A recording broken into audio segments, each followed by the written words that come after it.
daughter announced my death on Facebook, and the world believed her.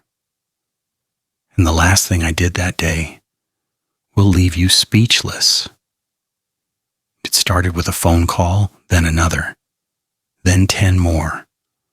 All from people I hadn't spoken to in years. I was lying in a hospital bed, recovering from a mild stroke.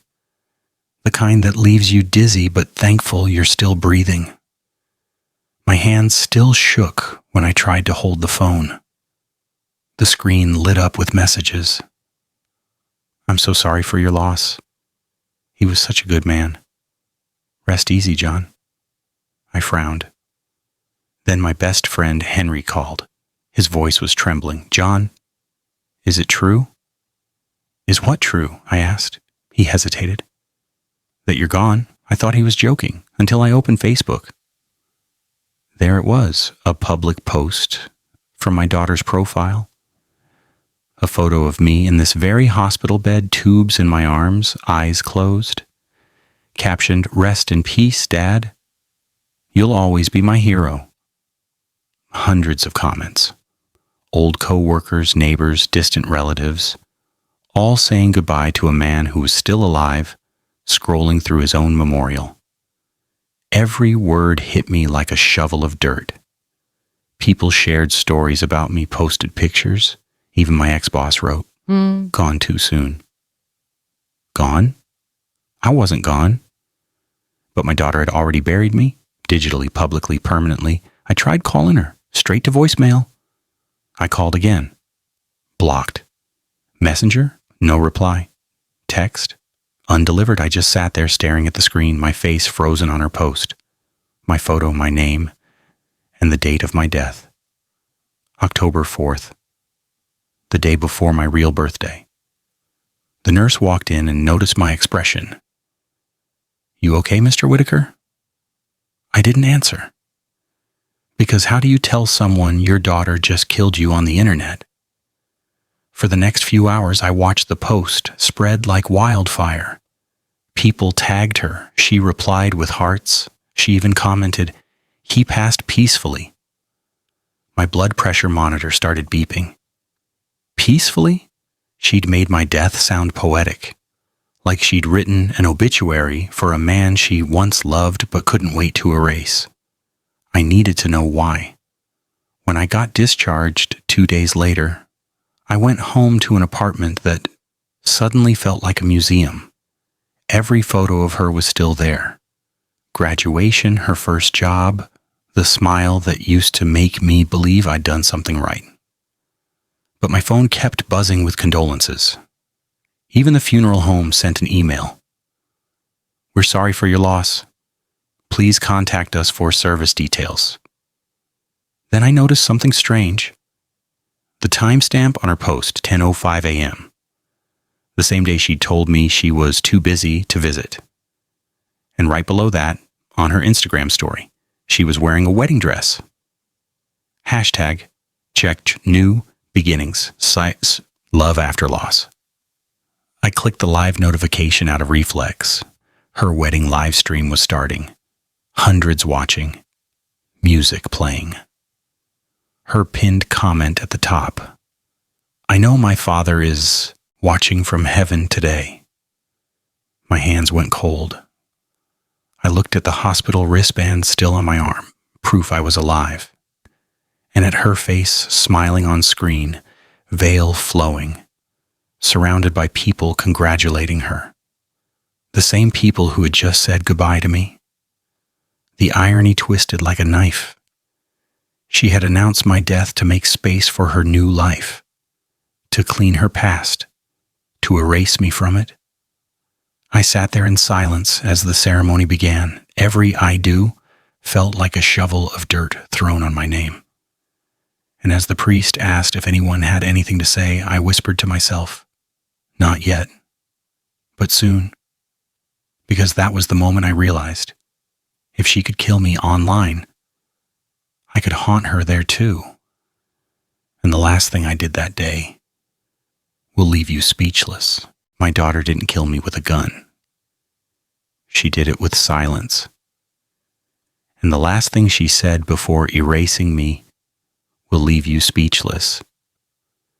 Before the lies went viral, before my death became a trending topic, Emily was everything I lived for. After her mother died, she was the reason I got out of bed every morning. I still remember her at 7 years old, hair in messy braids, sitting on the kitchen counter, swinging her legs, while I burned pancakes, trying to make breakfast. She laughed and said, "Mom would have done it better." I told her, "Yeah, but I'm still learning." She smiled. "Then I'll eat the burnt one." That's the last time I remember her being proud of me. After my wife's funeral, I promised I'd never let Emily feel alone. I worked every double shift I could get. Steel factory by day, janitorial by night. I missed birthdays, anniversaries, sleep, everything. Just so she could go to college, have choices I never had. Every dollar I saved had her name on it. College tuition, a wedding fund, a future. When she graduated, I thought, finally, she'll see what I gave up. But something changed when she met Ryan. He was polished, charming, the kind of man who smiled too much but never looked you in the eye. The first time I shook his hand, I knew he measured people by their bank accounts. After they got engaged, Emily started visiting less. Phone calls turned shorter. Conversations turned colder. Then one night she said the words that cut deeper than any betrayal that came later. "Dad, I think it's better if you don't come to the wedding." I thought I'd misheard. "What?" She sighed. "Ryan's family, they're different. He said your condition might make people uncomfortable. You know, after the stroke and all, it's not personal." Not personal. The daughter I raised alone. Embarrassed to have me there. I wanted to shout, but all I said was, "Okay." That word tasted like blood. After that, she stopped answering my calls completely. I told myself she was busy planning the wedding. I tried to believe it, but deep down, I felt the distance stretching into something darker. Until one night, while scrolling through social media, I saw it. A crowdfunding post.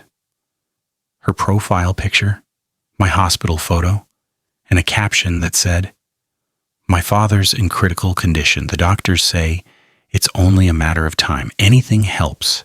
Please share." Hundreds of strangers donated. Thousands shared it. $38,000 raised in 2 weeks. I stared at that number, hands shaking. She turned my illness into income. The next day I confronted her. I drove 2 hours to her apartment. She opened the door just wide enough for me to see her eyes. "Why are you here?" she asked. I showed her the post on my phone. "You're using my face to beg for money." She crossed her arms. "It's not begging, it's helping." "You're stealing." She rolled her eyes. You wouldn't understand? People care more about tragedy than truth. That's just how it works. For a second, I didn't recognize her, Nakia, the coldness in her tone, the way she said it like a marketing pitch. "That's not how you were raised," I said. She smiled faintly, cruelly. "Maybe that's the problem." I didn't move. I just looked at her, searching for the little girl who used to eat burnt pancakes and giggle about it. She wasn't there anymore. When I turned to leave, she said one last thing. Quiet. Sharp. "Dad, you're already half gone. You're like a ghost. Let me live my life before yours drags me down." A ghost. She called me a ghost while I was still standing there, heart beating, eyes wet. I left without saying goodbye. But those words, they followed me, echoed in every breath, every sleepless night, every time I saw her face smiling online like nothing ever happened. And when she finally posted my obituary, I realized she'd meant every word. She didn't just want me gone, she wanted a world where I'd never existed, but Ghosts have one advantage. They can haunt. And the last thing she said before deleting me from her life became the reason I came back to hers. They buried me online. So I learned how to haunt. And the last thing I planned will leave you speechless. After Emily's post went viral, I didn't sleep for 3 nights, not because of grief, but because I couldn't stop scrolling. Every click felt like peeling back a layer of my own coffin. Her page had become a shrine, candles, comments, heartfelt tributes to a father who inspired her to live fully. There she was, smiling in every photo, hashtagging checked love after loss, holding a coffee cup that said, "He's watching from heaven." She was right. I was watching. But I'm still just not from heaven. She smiled. By then, she had already turned mourning into marketing. Her followers doubled. I remember her being proud of me. She posted videos of her healing journey, crying on cue, thanking donors for their kindness. I worked every double shift. And then came the live streams, wedding updates, venue tours, designer dress fittings. I missed birthdays. Each caption ended the same way. Everything. This day is for you, Dad. Go to college and loving memory. Every memory she mentioned was paid for with my money. I needed to know how deep it went. A future. So I started digging. When she graduated, I thought, not with a shovel, but with a mouse. See what I gave up. It took 2 days and a handful of old passwords, but I found it. He was polished. The donation fund that Emily Hale had set up wasn't in her name. It was registered under Ryan Hale Enterprises, her fiance, her partner, her accomplice. The payment trail was clean, professional. Money funneled through a fake nonprofit and quietly withdrawn. $80,000. That's what my life was worth to them. I didn't call the police. Justice isn't always about the law. Sometimes it's about the moment. I thought I'd misheard. So I started to build one. I created a new account. No profile picture, no friends, no past. Just a name that would make her heart stop. When she saw it. It's not personal. Still breathing, or personal. Whitaker, the daughter I raised. Then I started collecting. Embarrassed screenshots of her fake obituary, emails from donors, bank receipts, even the crowdfunding terms of service she violated. I wanted everything ready for one perfect public resurrection. Next, I hacked back into my old Facebook account, the one she'd locked me out of after I died. It wasn't hard. She'd changed the password to her wedding date. While scrolling through social media, inside, she deleted every post that showed her real past. Her profile, old family photos, my birthday messages, anything that made her look ordinary. She'd rewritten our life story to make herself the victim of a tragic loss. But she forgot one thing. I was still alive to write the ending. I called an old friend from my factory days, Henry, the same man who'd called asking if I was gone. He used to work in IT before retirement. I told him what I planned. He laughed, half in disbelief, half in admiration. "You sure about this?" "Absolutely," I said. "I want her to see me where she thinks I can't exist." We spent the night testing timing, automation, message triggers. The goal: for my comment to appear exactly when she said the words, "In memory of my father," during the live stream. One line, one moment, enough to make the world stop breathing for just a second. I hit a small microphone in my laptop to record her reaction in real time. Not for the police, but for me. Proof that she'd finally see what she buried. As I tested the setup, I scrolled through her latest post. A photo of her in her wedding dress, eyes full of tears that weren't real. Caption: "I wish you were here, Dad." I whispered back to the screen, "You won't have to wish for long." Then I stared at the blinking cursor on my new profile's comment box, a blank space waiting to come alive. I typed the words once, then deleted them, then typed again. "Yes, I am." It sat there like a loaded gun. waiting. I shut the laptop, leaned back in the dark, and let the silence settle. For the first time in months, I felt calm, not angry, not sad, just steady. Because revenge isn't about rage, it's about precision. It's about patience. It's about choosing the right moment to remind the world that ghosts can still type. She made me a ghost online, so I became one. And what I did next made sure she'd never scroll in peace again. They say the dead can't crash weddings. They've never met me. And what happened during my daughter's live stream will leave you speechless. The screen glowed in the dark room. One tab open, volume up. My finger hovered over the mouse like a trigger. It was 4:57 p.m., 3 minutes before Emily's wedding went live. The same daughter who'd buried me online was about to celebrate her new beginning with the same people who'd mourned me a month earlier. I sat alone, blinds shut, the only light coming from the laptop. The hum of the live stream countdown filled the silence. 5, 4, 3. Music played. Camera focused. There she was, Emily, walking down the aisle in white silk and perfect lies. Thousands were watching. Comments flooded in. So beautiful. Her father would be so proud. He's watching from heaven.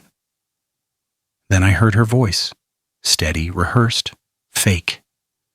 She looked into the camera and said, "My father's spirit is with me today." That was my cue. I typed, "Yes, I am." Enter. The comment popped up instantly, blue text, clean, simple, harmless, until people started reading it. The chat froze for a moment, then exploded. "Wait, what? Who's still breathing Whitaker? Is this some kind of joke?" Emily blinked, confused. She glanced off camera, forcing a smile. Thank you, everyone. My dad's watching. From heaven." Her voice cracked on the last word. I typed again. "You buried me for likes, Emily. How's the wedding?" Enter. Gasoline on fire. The comment section detonated. Thousands watching. Hundreds clipping the moment. TikTok was already recording screen captures. Her perfect ceremony turned into a live investigation. She looked pale now, her eyes scanning the comments as whispers spread through the guests. One bridesmaid leaned over to her and whispered, "It's trending. People think it's real." Her hand trembled as she gripped the microphone. "Can someone block that account?" she said, her voice rising. "It's fake. It's not funny." But no one moved. The coordinator froze. The cameraman just kept filming, wide-eyed, sensing this was about to go viral. Then, as if the universe was helping me, her groom, Ryan, muttered off mic, "It's probably him." The mic picked it up. Everyone heard it. The guests turned. Someone whispered, "Him?" Emily's lip quivered. She tried to smile again, but her face cracked like glass. I hit play on the preloaded files, on my old Facebook account, the one she stole. A post appeared, then another, then another. Screenshots of donation transfers, fake obituary forms. The original hospital photos before she edited them. Even the fake GoFundMe description written in her handwriting. One by one, the lies resurfaced. Public, time-stamped, undeniable. Within minutes, my death became front-page gossip. Bride lied, trended on Twitter. The live stream chat became a riot. Ryan shouted at the camera crew, "Turn it off!" But it was too late. Thousands had already mirrored the feed. I sat there in the dark, the glow of the chaos flickering across my face like candlelight at a funeral. My funeral, the one she hosted online. Now I was hosting hers. Emily stepped away from the altar, tears streaking her makeup. She shouted into the mic, "Stop it! It's not true!" But then, someone from the guests yelled, Then why's his Facebook active again? Why's the obituary gone? Silence. You could feel the room collapse into shame. She turned to Ryan, desperate, wild. Do something. But he was already backing away. His mask was cracking too. Her voice broke completely. Dad, if you're watching, please. I whispered at my screen. I'm not watching, I'm showing. The live stream camera shook as people rushed toward the altar. The phone on the tripod fell, image spinning as the feed still rolling sideways. The last frame caught Emily on her knees, staring at the screen, whispering, No. I switched to the final post.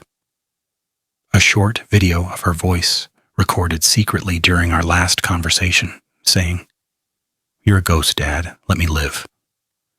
I captioned it, You made me a ghost. Now you live with one. Within seconds, millions saw it. The live stream cut out, replaced by a black screen and an error message. Connection lost. But it was too late. The connection I wanted had already been made between her lie and the world's truth. I leaned back in my chair, exhaling for the first time that day. On my screen, notifications poured in faster than I could read. Is this real? Is he alive? This is insane. Somewhere across town, Emily was probably watching her empire burn from her own phone, and I hoped she finally understood. Some ghosts don't haunt with chains, they haunt with Wi-Fi. As the view count climbed, I whispered to myself, Justice has gone live. She wanted followers. Now she had millions, watching her fall apart, one pixel at a time. And the last thing that happened during that live stream made sure she'd never go live again. They buried my name once. This time, I buried theirs. And the last thing she said before they took her away, We'll leave you speechless. By morning, the video had spread like a virus. Every platform, every feed, every phone screen was playing the same headline.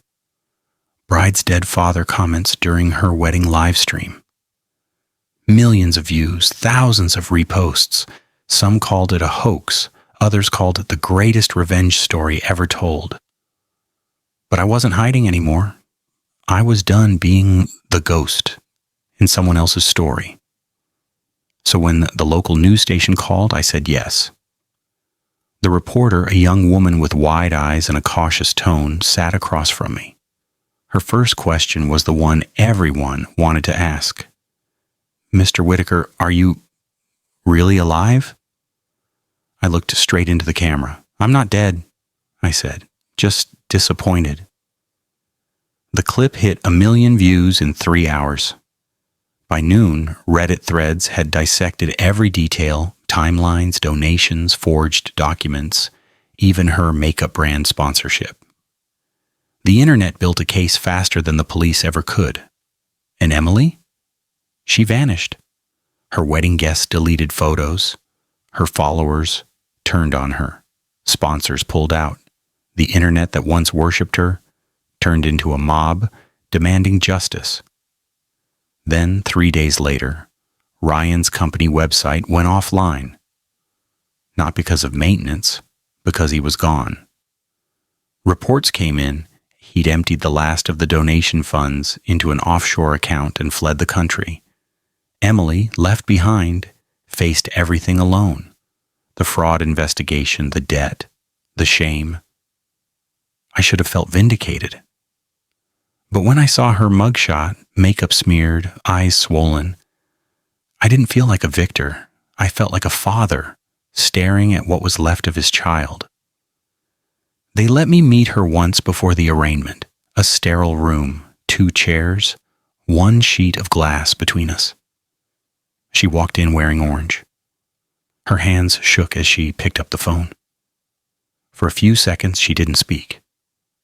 Then she whispered, Dad, I just wanted people to love me. Her voice cracked, and for the first time, I saw the little girl again, the one who used to eat burnt pancakes and laugh about it. I nodded slowly. You wanted the world to mourn you, Emily, but you killed the only person who ever did. Her eyes filled with tears. I didn't mean, I cut her off. You meant every post, every lie. You buried me so you could live cleaner. But you forgot. Dirt never stays buried. Silence. Even the guards seemed to hold their breath. She pressed her palm against the glass. I'm sorry. I didn't move. Because sorry doesn't unwrite death certificates, sorry doesn't unshare posts, sorry doesn't undo a eulogy. She'd wanted a story people would remember, and now she had it. Just not the one she imagined. The court charged her with wire fraud, identity falsification, and misuse of charitable funds. Ryan's arrest warrant went international. The donation site issued a public apology and refunded donors. In memory of John Whitaker. Irony, they still thought I was dead.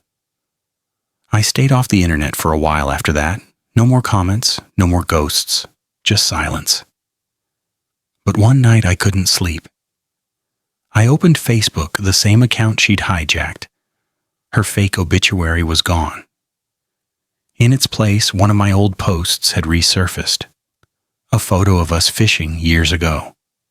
Caption: She caught the biggest fish, but I caught the best memory. Someone had commented recently. A stranger. This story broke me. He didn't just come back. He made the truth immortal. I stared at it for a long time. Then, without thinking, I scrolled back to her wedding post. The one where she'd written, "Rest in peace, Dad. You'll always be my hero." Thousands of angry comments buried it now. Accusations, memes, hate. But I didn't type out anger, just 6 words. Rest in peace, Emily's innocence. I hit post. No emojis, no hashtags, just truth. Quiet, clean, final. By dawn, the comment had gone viral again. People screenshotted it, turned it into quotes, used it as closure for their own betrayals. I didn't care about fame. I didn't care about views. I cared that for once she couldn't rewrite the ending. They say revenge doesn't bring peace. Maybe they're right. But sometimes peace isn't the goal. Sometimes all you need is proof. And the last thing she said to me before the guards led her away still echoes in my head. I hate that you're alive. I smiled. Good. Because for the first time in years, I finally was. They say the internet forgets. It doesn't.